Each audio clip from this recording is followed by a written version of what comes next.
Hello everyone, welcome to Times Drive English. We are here in the beautiful Leh and Ladakh, and today we have with us is the all-new BMW 1300 R GS.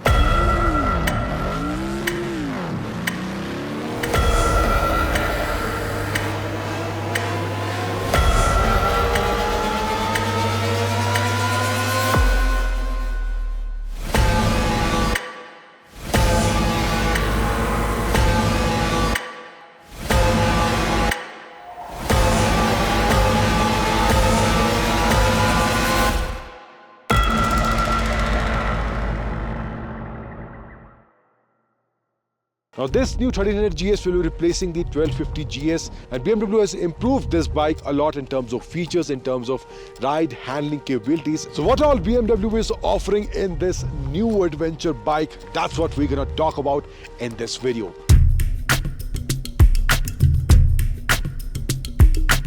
So first, let's talk about the design and the changes that are there in this 1300 GS. So in the front, you get the Matrix LED headlight setup and design that is there in the front that gives you the feel of that adventure bike that you must be looking in a bike like this.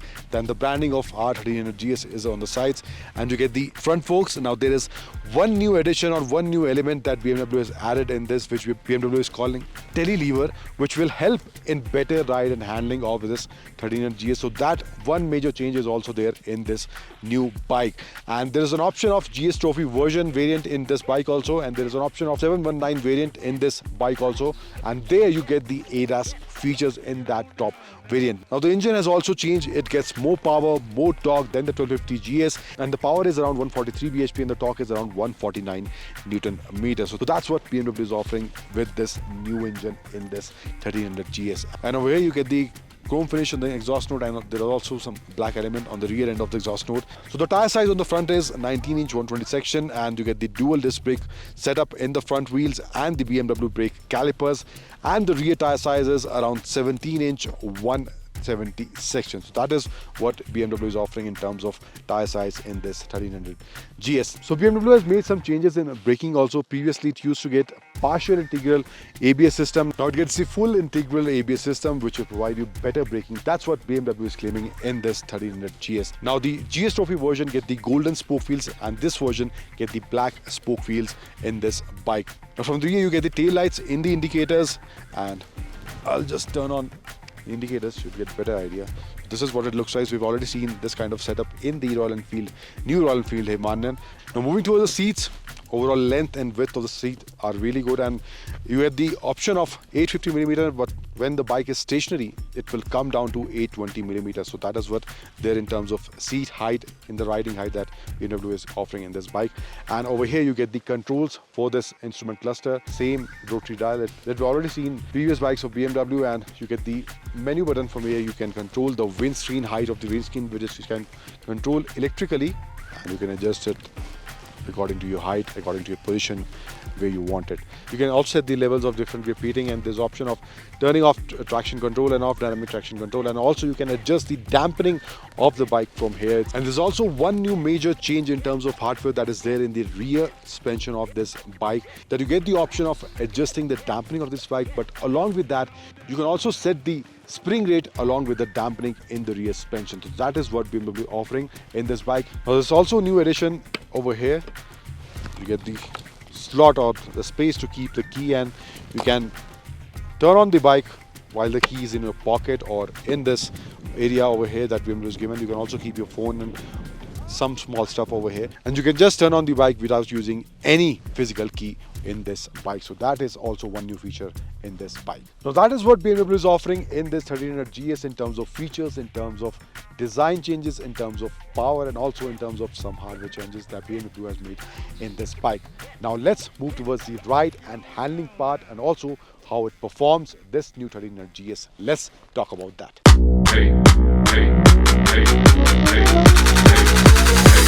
I'm in love with money.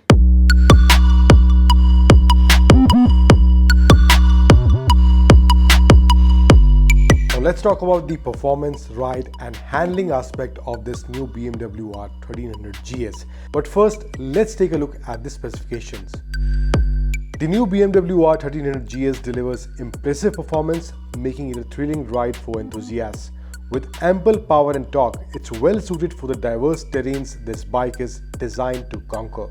The initial torque delivery is particularly notable, providing the necessary thrust for quick overtakes during long rides. Compared to its predecessor, the R1250 GS, the new model sees slight increase in power and torque. However, despite these enhancements, the bike's weight has been reduced by approximately 6.5 kg, enhancing its agility and overall handling. At around 237 kg, the R1300 GS is relatively heavy, but this weight is well distributed, making it manageable for riders of average height.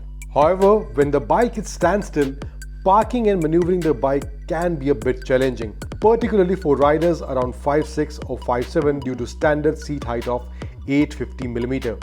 For these riders, getting assistance to park or unpark the bike might sometimes be necessary, especially when riding solo. The bike's suspension setup has been significantly improved, ensuring a comfortable and smooth ride. It's also equipped with a plethora of advanced technologies, including different riding modes and electrically adjustable seat height and advanced driver assistance systems, ADAS features available in some of the variants. These changes makes the R1300 GS not only a highly capable adventure bike, but also a tech-loaded machine. When considering whether to upgrade to or purchase the new BMW R1300 GS, several factors come into play.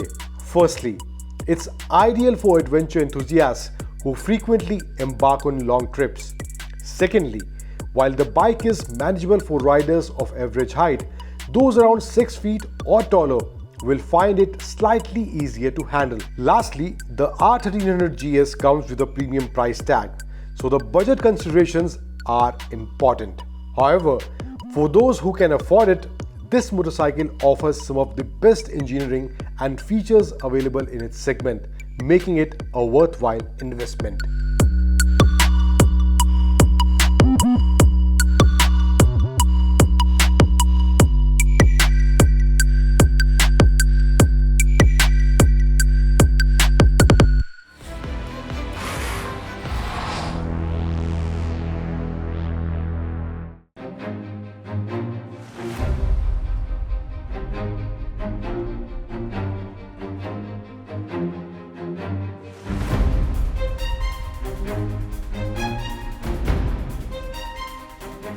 Well, this is the Mercedes GLA. It's the entry-level SUV in the Mercedes range. Prices for this car start for about 50 lakh rupees for the base petrol and go all the way up to about 58 lakh rupees for this, the top-of-the-line diesel.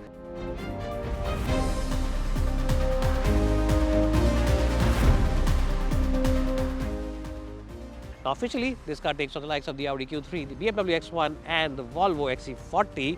But the big question is that is the updated version really good enough to beat all those cars?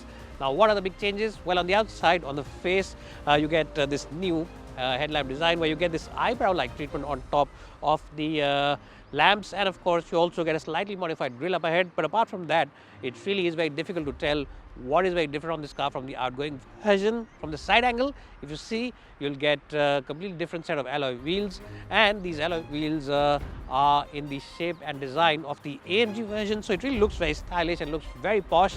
And of course, Mercedes is giving you Continental tires with this, which really do aid both safety, grip levels as well as comfort.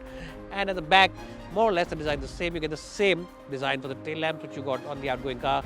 Nothing really has changed over there, but the bigger changes have been reserved for the interiors. So let's jump inside the cabin and tell you what the big changes are on the inside and how this car in terms of the comfort, the luxury, the features, as well as the driving. Well, so Mercedes picks the best interiors in the business. There are no two ways about it. They really are the best when compared to the other rivals. And the highlight, of course, is two completely brilliant screens over here. This one, of course, gets the MBUX app. And for this particular version, the update 2024 version, Mercedes has updated the MBUX app as well. So now you get Apple CarPlay as well as Android Auto, which can be used wirelessly on this. So that's something quite good. And it's an effortless system to use. Lots of menus, lots of sub-menus, and everything can be controlled via this infotainment system, so it really is very good. You also get this turbine-like design for the AC vents, which really looks very cool. And of course, dual zone climate control, wireless charging for mobile phone, ADAS features, including adaptive cruise control and as well emergency braking is there. The glove box is of a slightly decent size. It's not the biggest one, it's not the smallest one, it's a decent size. And the new thing is that this faux carbon finish over here looks really cool, and of course it really does look like a very youthful and sporty design. Paddle shifters behind the steering wheel, and of course the traditional gear lever stalk over here behind the steering wheel, and of course the adjustment for seats is here on the door, unlike a lot of other cars where it's on the seat itself. You get red stitching over here, and of course red stitching on the steering wheel. You get two sunroofs, one over here in the front and one at the back, small one at the back. And really, as I said, it's a very nice and very good place to be. It feels very posh, feels very opulent, and feels like you're sitting inside an expensive car, which it is. Door bins are large enough for those big 1 litre bottles, and of course you also get plenty of place over here where you can keep a lot of your knickknacks. My favorite feature is the fact that Mercedes still offers you a rocker switch. Yes, overall I'll give the front end of the cabin a fantastic score, a full score of 10 out of 10. It really is a good place to be. I really can't find any fault with it. Now let's jump in the back seat and see how good that really is.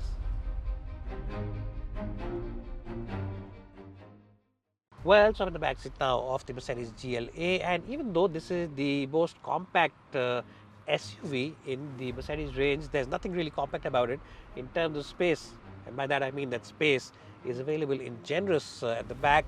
I'm 5 foot 10 inches and I have loads of knee room, generous amounts of headroom as well, and the front seat has been adjusted for my height and my driving position. So if you're a driver, your chauffeur is also about 5'10", 5'11", you'll get plenty of place over here. The front seat has also been raised up, so you can easily stretch your feet, and it's decent in terms of width. It's not a very wide car, but it's decent, so you can have 3 occupants at the back. But there is a huge hump in the floor panel. You don't get an armrest because you do get a headrest over here, but if you want to use it as an armrest, you can easily make this portion slide out and then do this, but there aren't any beverage holders or anything like that. This of course is meant to keep your luggage or maybe small items and take them out while you're driving. You don't have to stop the car, maybe it's really hot and it's raining outside, so you can do this. And for European markets, of course, they do it because they can keep their longer skis and stuff like that, because they do go on adventure trips and stuff like that. So this basically is meant for European markets. I'll give the back seat of this car a good score of 9 out of 10. Now let's show you the boot, and then let's take this car out for a drive.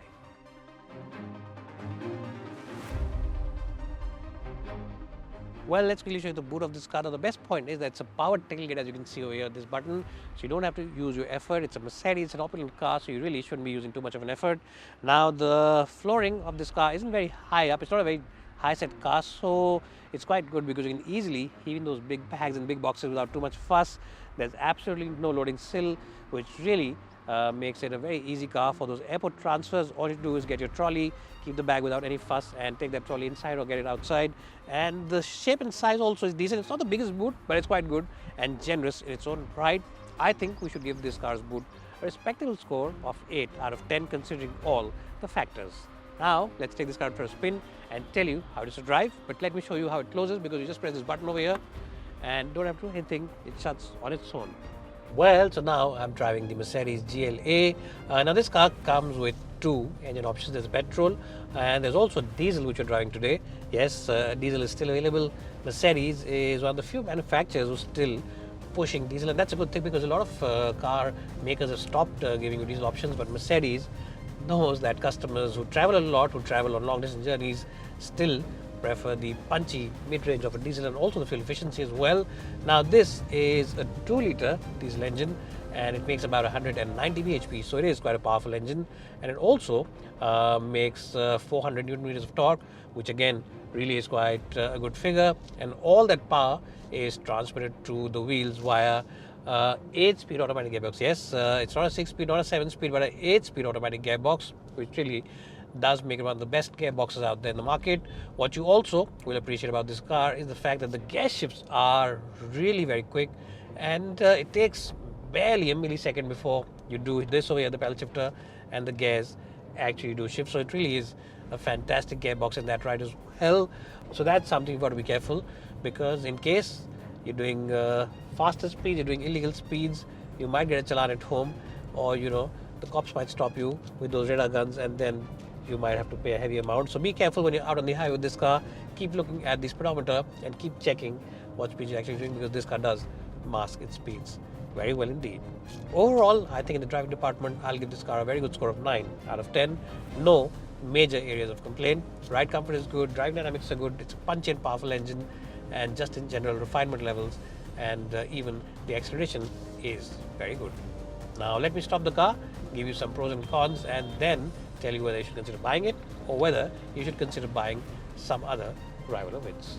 Well, so if you're in the market for your first ever luxury SUV, then this is a great choice. It offers you very punchy performance, especially from the diesel. It offers you good space, and it also offers you premium and very plush interiors. And overall, I think the pricing also seems to be very good in terms of the fact that it gets ADAS features as well as a host of brilliant equipment.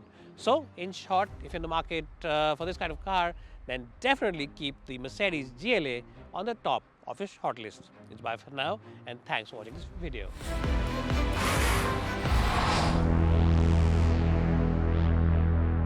This is world's ever first CNG motorcycle introduced by Bajaj, and it's called Bajaj Freedom 125. And this name actually hints at the displacement of this engine, which is 125cc, ideal for daily commuting, right? Well, interested to know more about this motorcycle?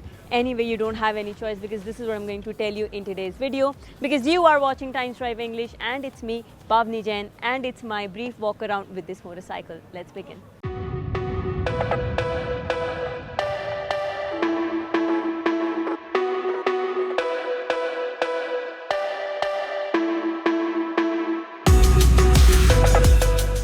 To begin with, let me tell you that this motorcycle comes in 3 different variants in total. There is Freedom 125 NG04 drum, Freedom 125 NG04 drum with LED headlamp cluster, and then there is Freedom 125 NG04 disc with LED headlamp cluster, which is this one, the top end variant, which is priced at ₹1,10,000 ex-showroom.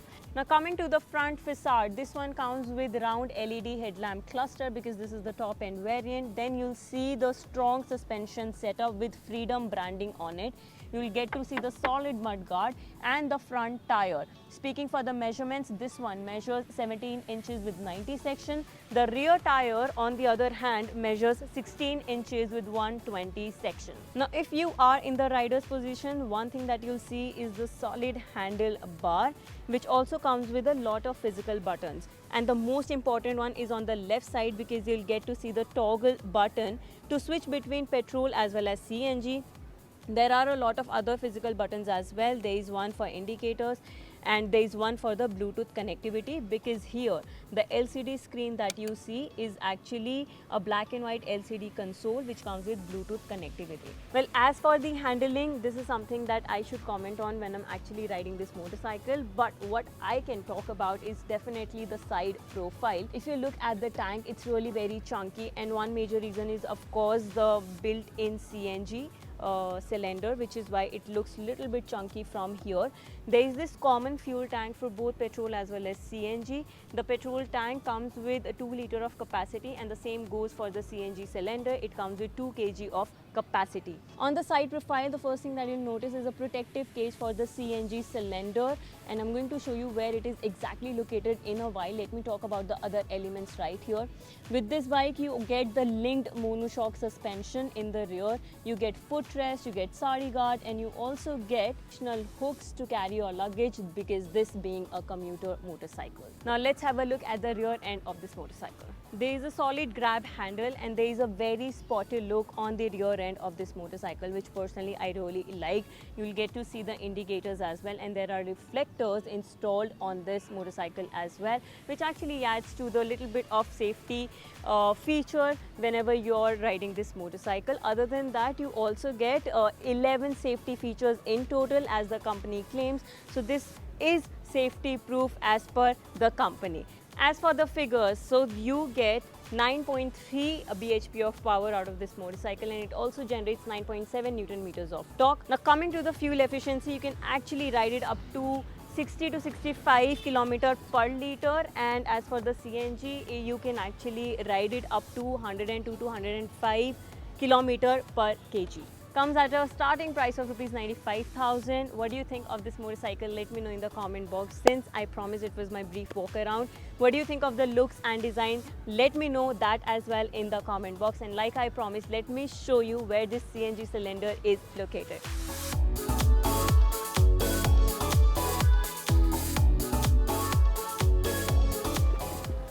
And there you have it. It's right here in the center.